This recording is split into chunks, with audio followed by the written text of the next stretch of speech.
Halo, perkenalkan nama saya Desna Ramumai dari Prodi S1 Keperawatan dengan NIM 25 1420 111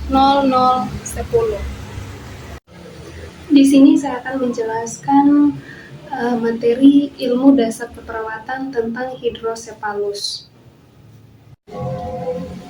Di sini saya akan menjelaskan tentang definisi hidrosepalus.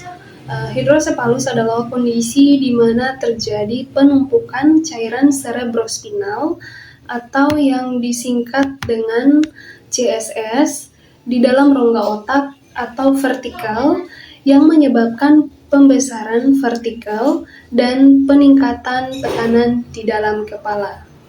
Cairan cerebrospinal berfungsi melindungi otak dan sumsum tulang belakang. Tetapi jika alirannya terganggu, cairan ini menumpuk dan menekan jaringan otak. Penyebab hidrosepalus. Hidrosepalus dapat disebabkan oleh gangguan pada produksi, sirkulasi, atau penyerapan cairan cerebrospinal. Beberapa penyebab utama meliputi yang pertama, sumbatan atau obstruktif atau non-komunikans.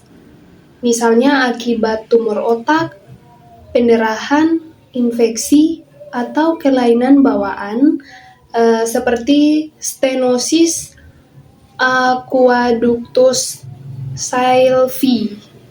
Yang kedua, ada gangguan penyerapan atau komunikans.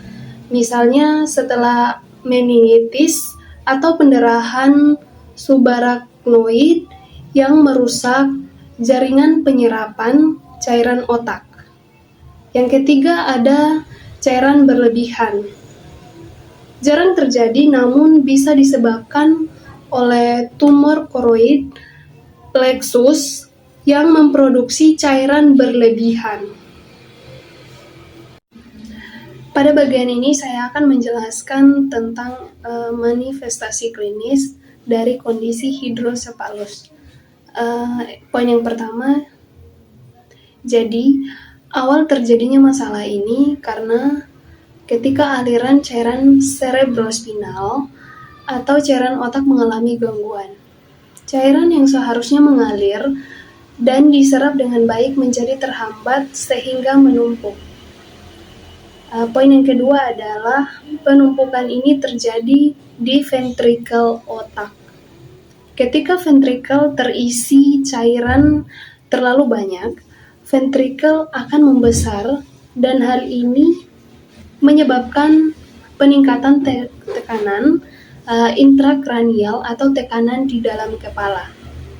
Poin yang ketiga, tekanan yang meningkat kemudian menekan jaringan otak. Akibatnya, fungsi-fungsi saraf bisa terganggu dan muncullah berbagai gejala neurologis. Poin yang keempat, gejala yang muncul berbeda tergantung usia penderita. Pada bayi, karena tulang tengkoraknya belum menutup sempurna, tekanan ini menyebabkan ukuran kepala membesar. Dan poin yang terakhir adalah pada anak atau yang lebih besar atau orang dewasa. Tengkorak tidak bisa membesar karena sudah keras. Oleh karena itu, gejala yang muncul biasanya berupa nyeri kepala, mual, gangguan penglihatan, dan bahkan perubahan kesadaran. Selanjutnya, saya akan menjelaskan gejala-gejala hidrosepalus berdasarkan kelompok usia, yaitu pada bayi serta pada anak besar dan dewasa. Yang pertama, pada bayi. Kita mulai dari gejala pada bayi. Karena tulang tengkorak bayi belum menutup sempurna, gejalanya terlihat lebih jelas pada bentuk kepala. Yang pertama, ukuran kepala membesar, tidak wajar atau disebut makrosefali. Yang kedua, ubun-ubun besar terlihat menonjol dan tegang karena tekanan cairan di dalam kepala meningkat. Yang ketiga, pembuluh darah di kulit kepala tampak menonjol. Gejala lainnya meliputi bayi yang rewel, sulit makan, dan sering muntah. Selanjutnya ada juga tanda khas yaitu bola. Mata seperti menatap ke bawah, dikenal sebagai sunset eyes. Dan karena tekanan pada otak mempengaruhi perkembangan, bayi dapat mengalami keterlambatan perkembangan motorik.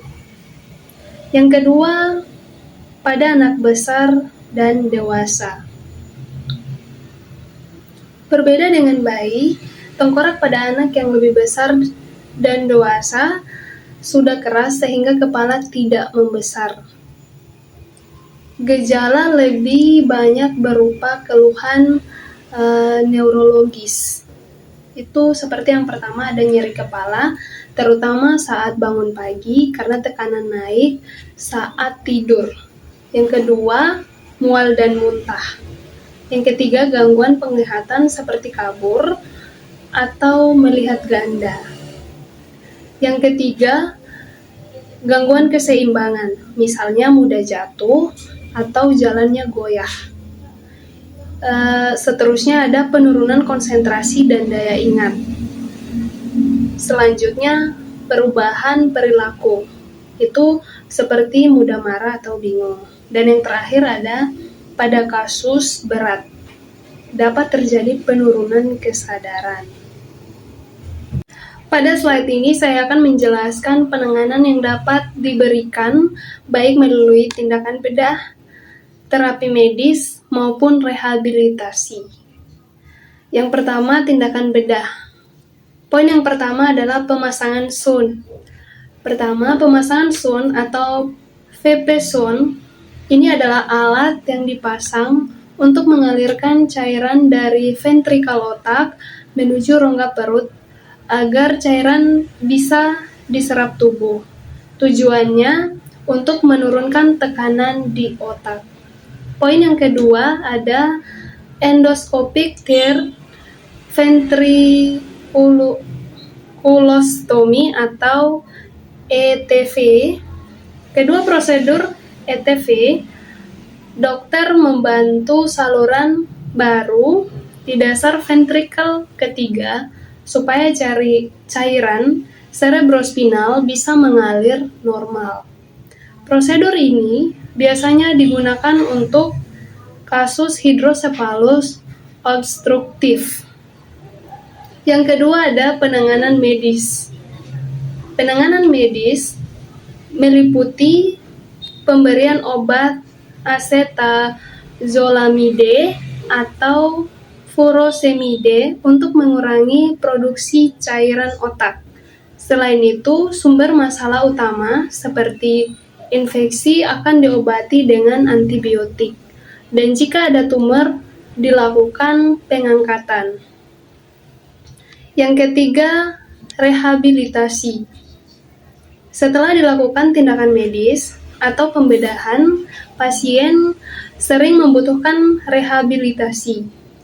Terapinya dapat berupa terapi fisik, terapi okupasi, dan terapi bicara untuk mengatasi gangguan perkembangan akibat tekanan pada otak sebelumnya.